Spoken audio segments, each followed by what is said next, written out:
League of Legends goes live with an all-new Volibear, Crowfall comes out of the woodworks and into alpha, Armored Warfare has a new futuristic battle path, and apparently League of Maidens has plus-sized their customization options. Why is it so hard to let you go?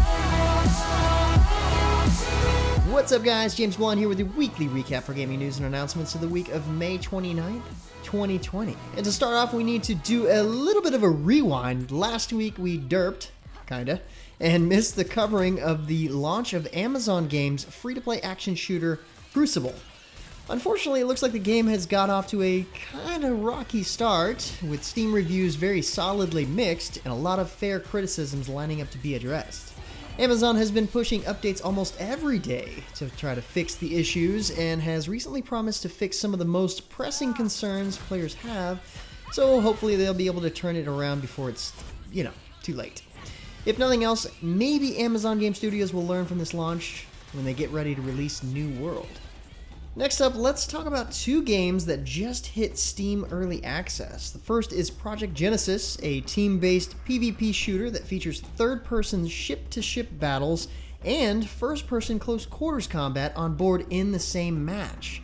Ships use free look to aim and fire rather than the traditional airplane-style controls, and players can also try a breach and board tactic to take down the ship from the inside.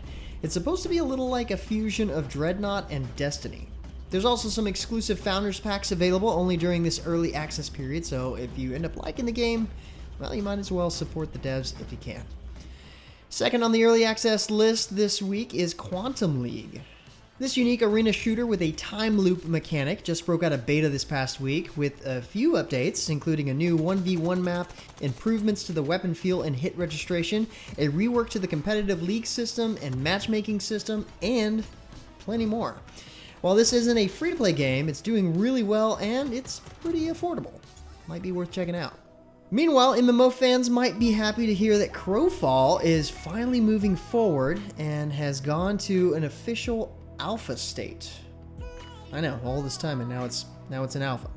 This is just after the game built out its Guild vs. Guild campaign called The Dregs. During alpha, which is currently available for backers, Artcraft is focusing on optimization and stabilization. After that, the game can finally move into closed beta, so, maybe another 7 years. After a few years of delays, it's actually great to see this independent MMO starting to move forward to a playable release. For those of you who have missed playing Skyrim or getting lost in Blackreach, some of you are probably still playing Skyrim right now. Good news is that Elder Scrolls Online has launched its Dark Heart of Skyrim Greymoor expansion on desktop, with the Xbox One coming on June 9th and Stadia June 16th. The Greymoor chapter features two new zones, Western Skyrim and Blackreach, a new storyline, a new trial, the introduction of the Antiquities system, and much more. There's also a free update to the base game that offers a rework for vampires and other miscellaneous improvements. And in other news, War Thunder launched its Starfighters update this week. Despite what that sounds like, no, you're not headed off to fight in space. This isn't April Fool's. Instead, this update introduces the Italian naval fleet, along with dozens of other vehicles, including the F-104 Starfighter and the Mirage 3C. The update has also improved the Kursk in Italy map, now called Campania, along with many other improvements, so make sure you check out the link below for all the details. In other war games, Armored Warfare has released a teaser for its upcoming futuristic battle path called Enigma's Legacy. During this, players can complete missions and daily challenges to earn battle coins, which can then be exchanged to progress on the battle path. Rewards for this event include Tier 5 through Tier 10 premium tanks and armored vehicles.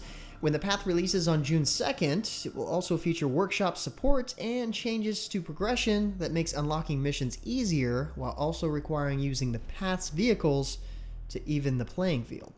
Meanwhile, Warface released a new developer vlog showcasing the new Operation Blackwood. This operation continues the Vega 5 storyline in a brand new volcanic region with a vast open area. This special operation features a more dynamic event flow, underground areas, new enemies and bosses, new boss mechanics, and many other new gameplay features. Naturally, this will also include some exclusive weapons and other rewards to entice players to participate. Well, looks like SMITE has done something that few would have predicted.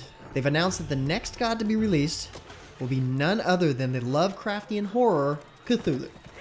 Part of the new Great Old Ones pantheon, Cthulhu is a guardian with a special torment and insanity mechanic, slows and stuns, and even a team buff.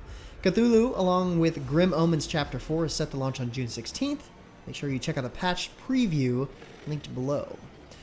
And from one MOBA to another, League of Legends has been testing its Volibear rework for quite a while, and finally, just recently, launched him into the live game.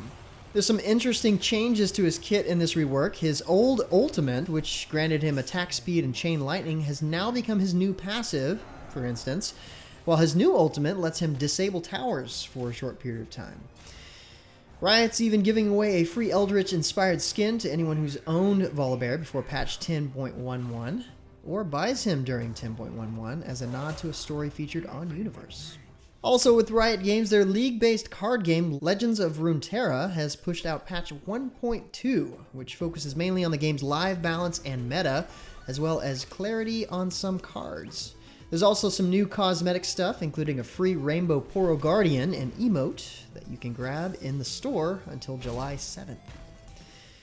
And where would we be this month without a development update from the busty League of Maidens? Prepare to warm up the boob sliders, because this week they've shown off their character customizer, and I've got to say, it's pretty impressive. This may not quite be the Black Desert level of customization that we're always looking for, but it's really extensive, and not just in the boob and butt sliders. If only we can get more MMOs to adopt this level of customization. That'd be nice. And finally, let's wrap up with the deals of the week. Just a quick blast to let you know what's happening this weekend on Steam. You can play Darkest Dungeon, Cultist Simulator, Genesis Alpha 1, and PixArk for free. That's actually a really good selection of games to try out. Of course, continuing with that, over at the Epic Game Store, they're giving away the Borderlands Handsome Collection free this week. That gives you Borderlands 2 and the pre-sequel with all of the bonus add-on content, all for the price of free. Yeah, that's a no-brainer pickup if you don't already have it. But with that said, that's about it for all the major news and announcements for this week. Be sure to stay safe and keep your families healthy. Like always, you can find more information on the news topics linked in the description below. Feel free to discuss the news or even more news in the comments below, and don't forget to like, subscribe, wash your hands a bunch, hit that little bell icon to get notifications, and of course, share this video. But until next time, guys, that's going to be it for me. I'm James Blonde. See you out there, gamers.